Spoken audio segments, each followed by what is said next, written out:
born and raised on Bainbridge Island, got a mechanical engineering degree at Washington State University, and I worked for Boeing. The work I did was propulsion aerodynamics, which I always thought was a bit of a strange title, but the work was really interesting. My wife and I live in Bellevue, and we're both retired. About my basketry work, when I come up with an idea for my baskets, I do research. I look online, I look through books. I try to make sure that what I'm coming up with is not duplicating somebody else's work. I don't have the desire or I feel the right to duplicate what somebody else has done. I want to bring something unique to the world of basketry. Where it all began, over 20 years ago. I was walking through the craft area in a local fair, and I met a lady who was demonstrating pine needle baskets. And I remembered my sister-in-law had shown me some pine needle baskets she'd made, so I was looking for a creative outlet. I do that periodically. I think it uses the other side of my brain or something. So online that night, I bought this book, Pine Needle Raffia Basketry. It gave me just the basic steps, everything I needed to know to go through and make a pine needle basket. And about as important as the basket is for $3 more, I could buy a basket kit. It came with some pine needles and everything I needed to make the first project at the back of the book. So here's the first project, my first basket. When I finished this basket, my head almost exploded with ideas, shapes, designs, patterns. I was hooked. I knew I was hooked.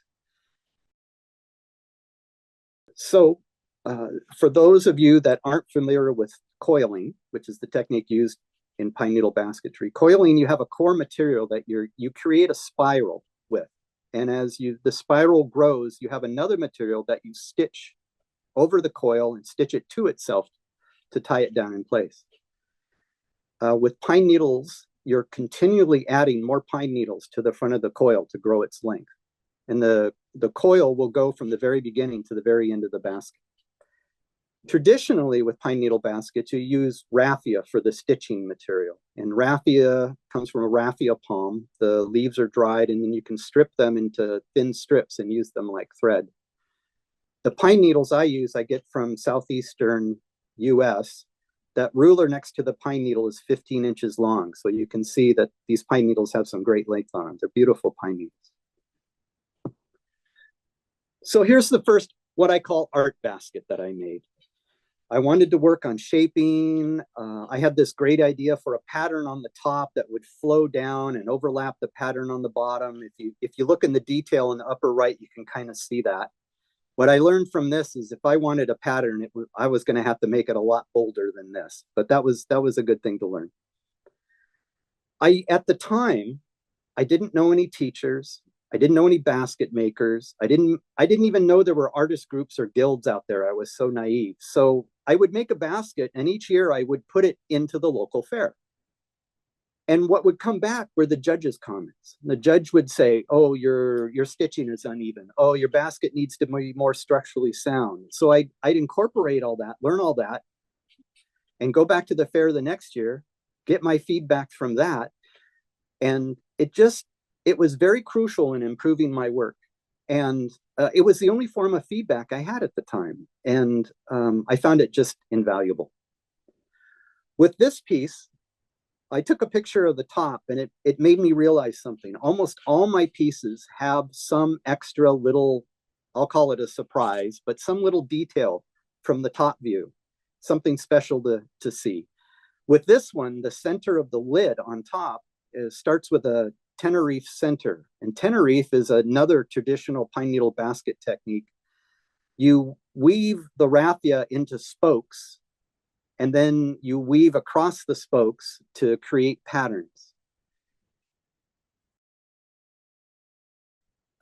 What I decided was I needed a bolder pattern. So this is where I ended up going. I used black raffia to wrap around the coil as I was coiling. I had multiple pieces of raffia going in all different directions, so I could pull this off. It travels from beginning to end, but it really brings out a pattern, which is what I wanted. The other thing I discovered on this basket is that I only knew 3 stitches. I knew a spiral stitch, a wheat stitch, and a back stitch. That's it. But what I found out was how I altered those stitches along the coil and how I placed that stitch relative to the previous stitch as I went up each row, I could create different patterns with these stitches. And I was really into that. That really excited me. This basket has 10 different stitching patterns strategically located around the piece. In the upper right, you can see the center of the basket. I did a double tenorine center here. I'd seen some other people do it, and I thought it was an interesting thing that I wanted to try. So I like the way it turned out.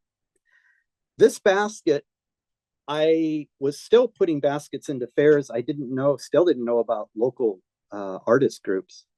So I finally got up enough gumption to put this piece into the Washington State Fair in Puyallup.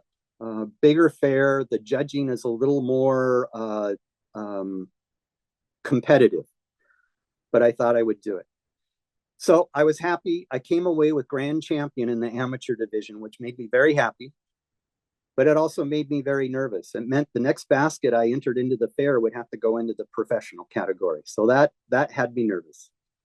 So the next basket, it took me a few years before I decided to put something back into the Puyallup Fair, and this is the basket. On this basket, what I did is I decided to pull the design off the surface of the basket and actually make it a structural element. The red you see, that's pine needle coils that are covered with red colored raffia. And I was able to find a small brass wire that would fit inside the coil along with the pine needles. And I could use that to both shape the coil and to use it to structurally hold the basket off the ground. The other major difference I did with this basket was I switched from using raffia to waxed linen. I've never gone back. Raffia, it's wonderful stuff. I like it, but it's not uniform. You can probably get about 5-foot lengths out of it, which means every 5 feet you're adding more raffia.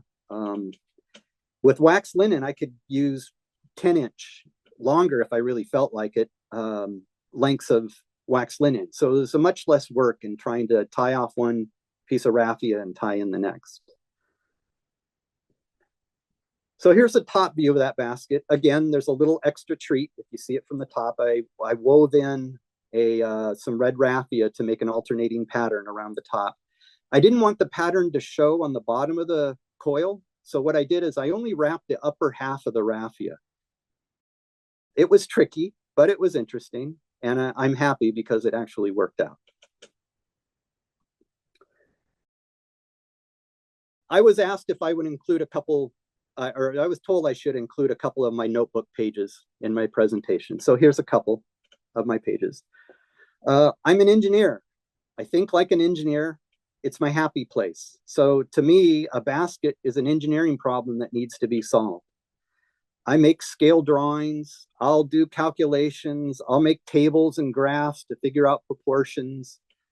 And I like to make little sketches to try to figure out how things might go together and what they might look like when they're done. I was watching a documentary the other night on architecture, and the person talking said, well, the boundary between engineering and art, and they stopped. And they said, maybe there is no boundary. And I like that answer. I think that's a great answer. So I finally joined a local guild, Northwest Basket Weavers Guild. And we had a Earth Day event where we invited the public to come in and try their hand at basketry. And I was put in charge of the random weave section, which I didn't know what random weave was at the time, but I do now. Generally, you take a long piece of material and you'll weave it back and forth, around and under, until you've decided you've created what you are after, declare success, and you're done. And I thought that was interesting. I'd never seen a random weave pine needle basket. I know why now, but at the time I didn't. So I thought it would be an interesting thing to give it a try. So this is my random weave pine needle basket. I'm an engineer, so it took me 4 months to figure out the random weave. I have a friend who tells me this is the most, how do I want to say it? The most unrandom random weave basket they've ever seen. But like I said, that's me. I decided to blend the end of the coil into the beginning of the coil. So there is no end. This is just one continuous pine needle coil that wraps itself around the basket. I decided to incorporate the little glass bead leaves. I thought it filled in spaces and made it more look like ivy, which I thought was great. I thought it would be easy just to go down the bead store and, get some green beads, but it wasn't. After long hunts, I finally found a bead. Wasn't quite what I wanted, and they were $4.50 each, and I needed about 50 of them. I have another requirement with my baskets. If something costs outrageously, the price is outrageous to purchase it so I can include it, then I think there's a better solution out there, and I keep looking. What I came away with is I went to Ben Franklin Arts and Crafts store, and sure enough, I got 50 beads for $15. It was perfect. I needed 48, so I was very lucky. Here's a top view of that basket. You can see the Tenerife center that I started with, but this time I used wax linen instead of raffia. And it was interesting because with the wax linen, I could get much more of a free-form shape. Rather, with usual raffia Tenerife, the shapes are very geometric. And I thought this was a nice improvement over the Tenerife. I mentioned how you make a random weave basket. Well, it doesn't quite work with pine needles. With pine needles, you're continually adding in pine needles to the front of the coil. So what I had to do when I was doing this is I had to add pine needles in the reverse direction that the coil was eventually going to go. It was slow work, but it worked. When I got all done and got everything in place, what I went through, everywhere where a coil crosses each other, I tied a little hidden knot between the coils. That was to try to hold everything in place. Then when I finished, I broke out the glass bowl in the middle, hoping that the basket wouldn't collapse into a lump on the table. But I was very happy it didn't.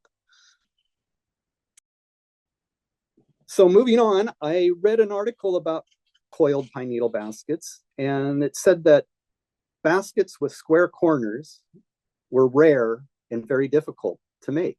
So I thought that's something I should try out, see how difficult it is, see what I could come up with. And this was the result. What I found is for the coil, I could wrap the coil very tightly with a ribbon. So in the corner, I could wrap very tightly with a ribbon, and then I could actually fold the coil. I could actually make a 90-degree fold. Some of the pine needles would break, but once you stitched down the coil as you continued coiling, nothing was going to move. So it worked out really well. Some other things that I played around with here on the lid of the basket, the top part, you can see that's traditional pine needle stitching pattern. I call it peacock pattern. I have a joke. If you ask two coilers the name of a stitch, you'll get 3 answers. So there's a lot of them out there. On the bottom of the basket, I started playing around with another idea. I realized that, everything I'm doing, I'm stitching over the current coil and attaching it to the coil below. And I said, well, why can't I do double row stitching? Why can't I stitch over 2 coils rather than 1 coil? And what it did is it opened up this entire just direction that I could go with what I call double row stitching. I could alternate single and double row stitching and make different stitching patterns, which was really something I enjoyed doing. So the pattern on the bottom of this, I call box stitch. I haven't seen anybody else doing this. To me, basketry's been around for so long. I'm sure somebody's done this at some point, but I haven't seen it. So I thought it was fun to play with this. In fact, I got so excited about this, I ended up going off on a tangent into baskets that I call my experiments. But we'll get to that in a minute. Here's the top view of the basket. You can see, again, the little surprise on top. I did some double intertwined faggoting stitch with the ribbon and the wax linen just to give something visual interest to see from the top. This basket has another side too, which I think is hilarious. If I take the base and I flip it over and put the lid back on, I get this shape. Hard to explain, but I really like this shape. I just think it has a very nice appeal to it. It has a very Asian flavor to it, which was not intentional. So as I mentioned with the box stitch that I was doing on the side, I wanted to play around with this and see how it behaved and what I could do with it. So I started a series that I called my experiments. What I ended up doing is I didn't want to use my expensive, or my cherished pine needles. I didn't want to use my expensive wax linen to go experiment. So I ended up at Joann's and I got some embroidery floss. And then my twist of fate, how do I want to say this? A fateful move. I went to the hardware store to try to find something like rope. What I ended up with was a cloth clothesline. So that's what the white is. And I love the contrast between the black and the white. So I started just playing with this box stitch, going around and around, and certain stitches, actually some baskets, there's an issue. If you start a pattern in one spot, by the time you coil all the way back around to where you began, you're now one row above where you began. So the pattern doesn't line up. So some baskets have seams. On the upper right in the detail, you can see the mess I was having. I was trying to figure out how to overcome that seam. How do I get it to blend in and look like there isn't something there? You can kind of follow the mistakes as you go up, and then eventually it kind of blends in and looks okay. So I learned a lot from this. This basket has what I call a wall side. This is definitely the side that sits against the wall. So I was playing around and I decided, okay, what else can I do with this box stitch? Like still got some more clothesline. Let's play around some more. And I decided to try a regular shaped basket with the diamond stitch and then incorporate the box stitch into the rim and into also the footer. It worked really well. I was very happy and pleased. It was fun actually working with this clothesline and the embroidery floss. So I call this piece Black Hole. I think maybe you can see why. I decided I wanted to have 48 stitches by the time I got to the rim of this basket. So darn it, I was going to start with 48 stitches in the center. Well, you can see what happens when you're at that headstrong and decide you're going to start that way. It ends up turning into this, what I call the black hole. But I still like the pattern of this, the gradual increasing diamond shape. You can see spirals going in both directions. And I really enjoy those patterns. So I started experimenting with more double row stitch patterns. I came up with this one. It's kind of a heart shaped. Again, blending in with the box stitch at the rim, which I liked. I like baskets that start small and then go large. And the reason that is because it makes the stitch pattern small and then expands. And it really brings out the changing shape of that pattern. A top view from this, since it was a tall, skinny basket, I had to find something to put in the bottom. And I was able to find a crystal at the local crystal store that fit just nicely. I was just thinking I should probably name this one White Hole, just because that's the way it looks. Another stitching pattern I came up with, again, a double row stitching pattern. This is a small basket. It's only 4 inches tall. I tried to do some very neat shaping and inverted rim to be exciting. And it worked really well. One thing interesting about this pattern that I found out is the issue of starting a pattern and coming around to where you began the pattern. This pattern actually wants to be 1 row off when you come back around. So there is no seam on this basket. So I was very happy with that, the way the patterns worked out. The little surprise in this basket is I found a small mirror that fit nicely in the bottom of this basket. So if you look inside this basket, you see somebody else staring back at you. I thought that was a nice twist. So I eventually took the double row stitching and started back working on my pine needles again. This is probably the most complicated stitch I've done.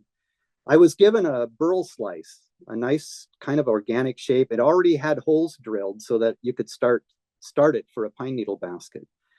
So what I did with this one is I transitioned from the organic shape at the burl up to a circle so I could make a nice, neat lid that fit on top. I like the contrast between the organic and the very geometric shape.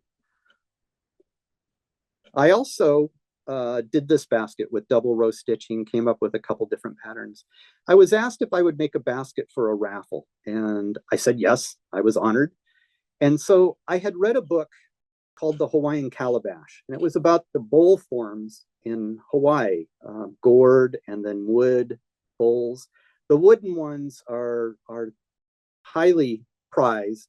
They're handed down through families. and they're very well known. They're beautiful pieces.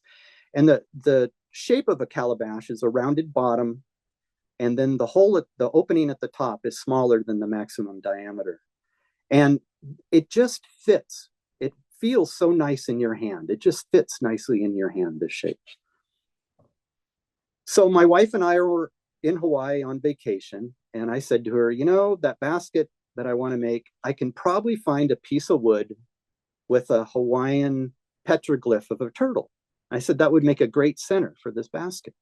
So no problem. You see the petroglyphs on t-shirts, you see them everywhere, no problem. We hunted arts and crafts fairs, galleries, gift shops, couldn't find what I was looking for, and I thought it'd be so easy. So as you would expect, after you give up looking, you usually find it. We were having lunch in a restaurant, and when I went to pay at the cash register, next to the cash register was a basket, and it was full of wooden keychains with all different Hawaiian petroglyphs on it. It was actually, so I found this one. It was actually even the perfect thickness. I couldn't believe it. Brought it home, cut it into a circle, drilled the holes, and started weaving my basket. So I wanted to mention a little bit about the Hawaiian calabash again, because it's a shape I really enjoy. You'll see it in several of my upcoming baskets.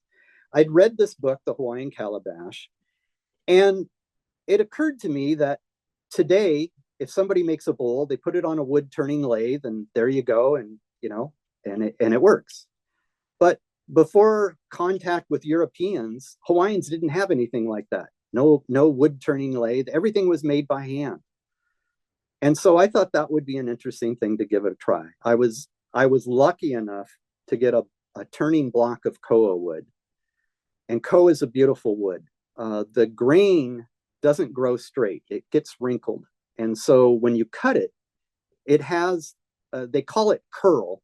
I call it shimmer. You can kind of see it when you look in this. You see the rays going elsewhere. It's a very beautiful wood. So I set out to try to make a Hawaiian calabash that looked as good as if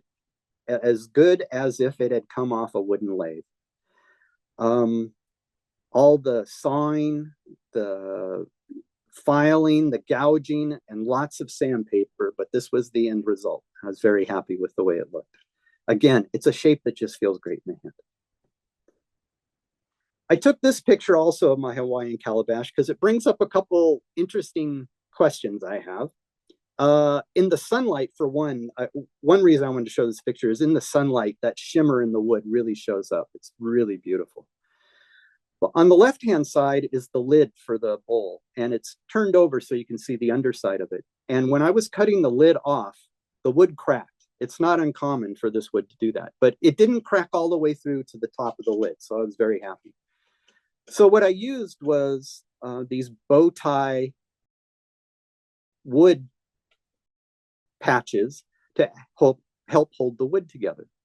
And I was reading another article that was talking about the Hawaiian calabash, and it mentioned these bow tie shaped wood patches, and it called them traditional Hawaiian wood patches. And I thought that was interesting because, again, before European contact, the Hawaiians didn't use this shape. They used different shapes to repair their bowls. So it's kind of, I still have this lingering question in my head. When does something become a tradition?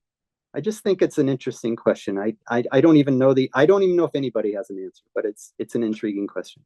The other thing that this picture brings up that I think is kind of funny, and maybe I know the answer, is the Hawaiian calabash. It's very famous. People know about it. But there's no letter C or letter B in the Hawaiian alphabet. So I just think that's kind of funny. So after I got done with the double row weaving, and I enjoyed the using the clothesline so much, I was hearing people say, well, baskets need to be made from traditional materials, natural materials. That's what a basket should be made from. And I didn't think that was fair. I thought there was potential in just about any material, depending on what you have. So I went back to the hardware store. This was the first of many future trips. And I looked around and I wanted to find something that would be the most opposite of natural material I could find. And what I found was steel cable. And so I got steel cable. My stitching material here is brass wire. Again, it's the calabash shape, as you can see.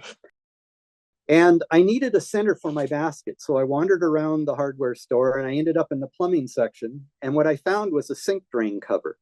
It's kind of become a joke about my work, is that I like sink drain covers, but they're great. They have holes around the edge that you can use for attaching the coil.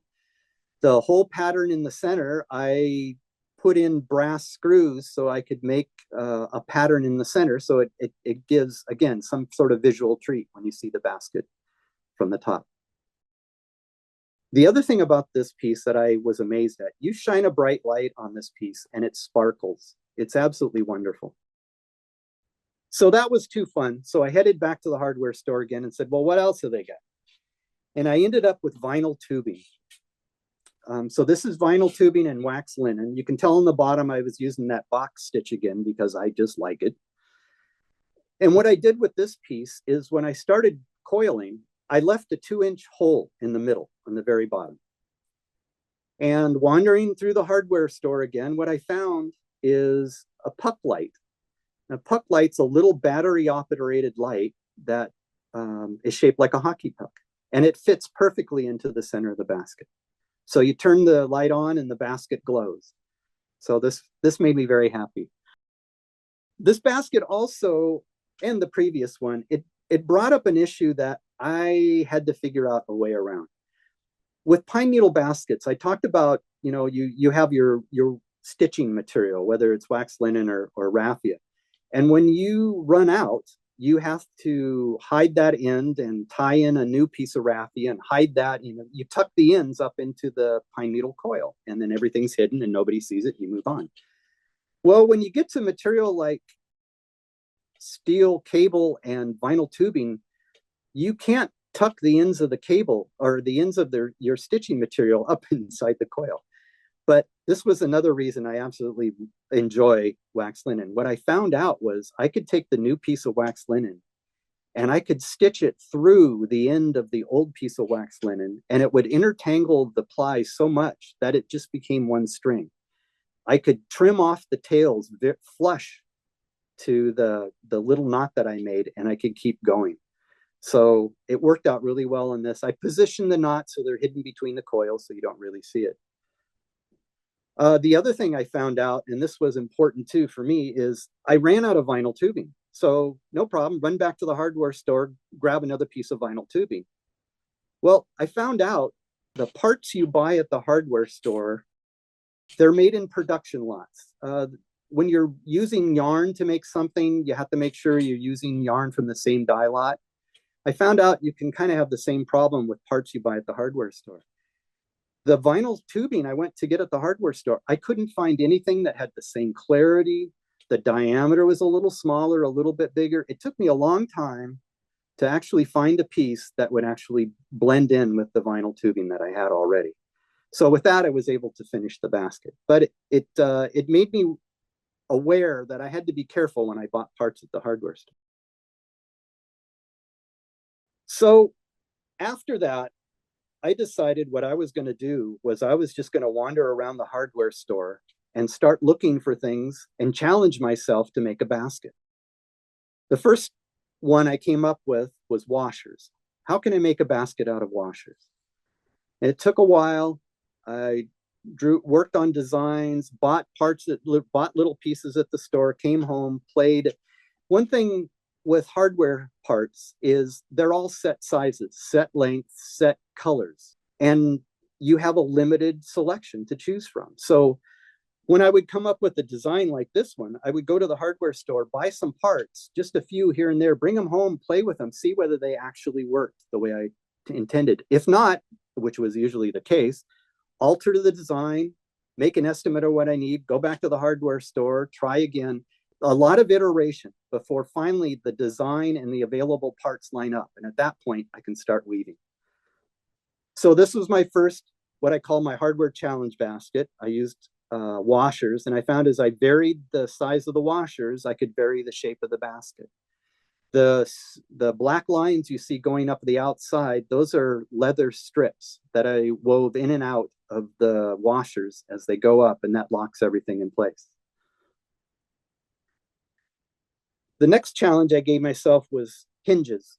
Well, what can I do with hinges? I bought little hinges. I played around for a long time trying to figure things out. And then it finally occurred to me, there's piano hinges. So I went to the store. I think I bought out all the piano hinges they had, brought them home, started shaping them and cutting them to the right length to match what I needed. And I was very excited because the piano hinges already had holes through them that I could weave the cable through. The problem was there was only a hole every inch, and I wanted it every half inch. So 200 hand drill holes later, all of them needed to be reamed and deburred. I finally had enough holes to make the basket I wanted. You can see the shape from above in the upper right. I love the shape of that. I think it's very pretty. This is actually the first basket that I sold. So I mentioned the thing about using sink drain covers for my baskets as being a joke. I was up at a opening day for an exhibit up in Bellingham, and Joe Green and Dorothy McGinnis were there also. Most of you know them. And they wandered off to a home reclamation store, and they both came back and handed me a shower drain cover and said, here, okay, challenge on. What I found out is I could misalign the shower drain covers in a way that I could take and screw a threaded rod through the holes and secure it. It was nice and strong. I like that part. And then the white that you see here, those are actually from the electrical department of the hardware store. Those are cable clamps. When you're running a coaxial cable along the side of your house, you'll put these little clamps over the cable, and through the little nail hole, you'll nail it to your siding, and that'll hold the cable in place. Well, kind of ironically maybe, but I'm using cable clamps here, but the cable actually passes through the nail hole, not through the cable hole, but it worked. So then I decided I wanted to try cable on cable.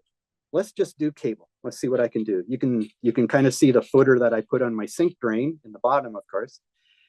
The technique for this basket, I used twining or full turn twining. I have two small cables, and they pass on either side of the vertical spoke. And then after they do that, they twist around each other one full turn before they get to the next spoke. And again, they pass on either side of the spoke. And so that locks everything into place. What I found was as the cables passed on either side of the vertical spoke, I could slip a washer in between them. And it gave this ribbed shape, which I think added a lot of character to the basket. And from the top view, again, playing with the holes in the sink drain, I could put screws in and create patterns there too to give a visual interest. And then my final challenge basket. I wanted to use chain in a basket. This one took me 4 years to finally figure out. I bought so many bits and pieces and chain links and everything at the store. And what I wanted was I wanted something where the chain would be loopy, very slack at the bottom, but then go taut by the time it got to the top. And it took, this is a very complex basket with all the different parts I had to come up with, the twiners I had to put in, the cross weaving of the spokes. It was a long process. I finally pulled it off. I almost gave up at one point, but I decided I was going to keep going. The center on the upper right, what I did is I attached individual links to the holes through the, of course, the sink drain cover. It's an interesting pattern to look at. I don't know what the name of it is. All right, so beyond just making baskets, I have done other things and enjoy doing other things. I occasionally teach pine needle coiling. Earlier you heard about the coiling convergence that's coming up. So this was the coiling convergence a few years ago where I taught a class. I also mentioned earlier that I remember my sister-in-law showing me some pine needle baskets that she'd made. So that's my sister-in-law in the upper right. She took a class from me, which made me feel very proud. I feel like I'd come full circle. I really encourage people to enter baskets into the fair. And I encourage people to demonstrate at the fair. It's a lot of fun talking to the public. They're always interested in the work that's going on. I want people to be in the fairs because that makes the fairs happy. They love having good displays. It's something interesting for the public to see. And I don't know how many potential basket makers are out there like me. If I hadn't wandered through the section in the basket section in the fair, I wouldn't be here today. So I think it's very important. I work with the fairs to gather information, dates, requirements, and I even work with some people. I have people that help me. We'll pick up baskets and take them to and from the fairs just to make sure that they actually have baskets at the fair for people to see. Another thing I've done, and just so far, just once, is a couple of years ago, I was president of the Northwest Basket Weavers Guild. And when you're president, you get emails from outside the guild, which is interesting. So I got an email from a lady. She had some pine needle baskets that her mother had made, and she wanted them to pass them along to her daughter. But the problem was some of them were in pretty bad shape. This is probably the worst one here. The bottom's falling off. The basket's almost split into two. So I talked to her, and she was willing to let me give it a try. I said I couldn't do a historic restoration or anything on it, but at least I could get it back into a shape that it could be appreciated again. So I went through and I did reverse engineering. I went and tried to figure out where everything was supposed to be and how the basket was originally made. These are all my little marks to let me indicate where I was going and what needed to be done. I even built a little cradle to hold the basket so that it would be sturdy while I was working on it. So here's the end result. Again, it's not a historic restoration. That wasn't the intent, but now the basket can be appreciated and can be passed down. So she was very happy. The other thing I learned when I did this, something I wasn't expecting, is this was just for fun. I just wanted to do this for fun. It seemed like a good challenge, something to keep me occupied. And so I told some people, I said, well, I don't plan on charging this lady anything. And every time I was told, no, you have to charge something. If you don't, you're devaluing the art. And I just went, whoa, okay. I've never thought about that. You can devalue a craft by not charging anything for it. So anyway, we did work out a deal. And in the end, she was very happy, and so was I. Not all my baskets are based on stitching patterns. I go a little sideways sometimes. What I found is I like taking some uncompletely related idea and combining it with baskets. There's so much space to explore there. It's just fun. So I'm calling these the other ones. My first basket was a steampunk basket. I found out about steampunk. I really enjoyed the metal, the gears, the gauges. So my wife bought me some old broken clocks, and I would take them apart and build things with the parts. And then it occurred to me one day, well, why not a steampunk basket? So I got copper tubing. Again, I used brass wire. The top part is a coiled basket, and then the bottom part is one of my, I'm not sure what to call it. I would take clocks apart and I would put them back together wrong so that the parts would stick out here and there. And so the basket part is integrated into the base part. And reading more about steampunk, somebody said, well, you don't have to buy a gauge, you can make a gauge. So I made my own gauge, you can see in the upper right. And they also said, if you're going to have a gauge, there's no reason to have the needle just right in the middle of the gauge. That's boring. You need something more exciting. So if you can read the words around my gauge, go in a clockwise direction, starts from nothing, maybe, good, perfect, whoa, way too much. Then there's a swear word in there. And the needle on the gauge now is pointing almost straight up. It's pointing to run. So I thought that was my little bit of humor that I could add to this piece. I also made a teapot. I think everybody makes teapots, and including basket makers. They make teapots. I'm not really sure why, but I figured it would have to happen eventually. So I was dinking around one day thinking about teapot ideas, and I wrote out the word teapot in cursive handwriting. And I looked at the capital T and I said, wait a minute, that capital T I can make into a teapot. And so that's where I ended up. The wires that you see in the shape, they mimic the motion that you would make it from with your hand if you were writing the capital letter T in cursive. The base, the bottom of the teapot, it bulges outward to form the body.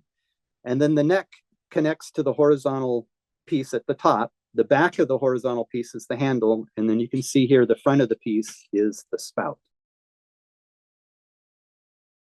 So other things that I've played around with just for fun to try is I'd seen that some people had woven paper bags together. And I thought that was interesting. I kind of wanted just to try my hand at it to see what was involved. So I went to Trader Joe's. I bought 2 of their paper baskets. I wanted something with a lot of graphics on it. I figured that would really challenge me. And I came home, and what I ended up doing is I took one basket and I cut it into vertical slits. And then I took the other basket and I cut off the top and the bottom so that all I had was a hoop of paper.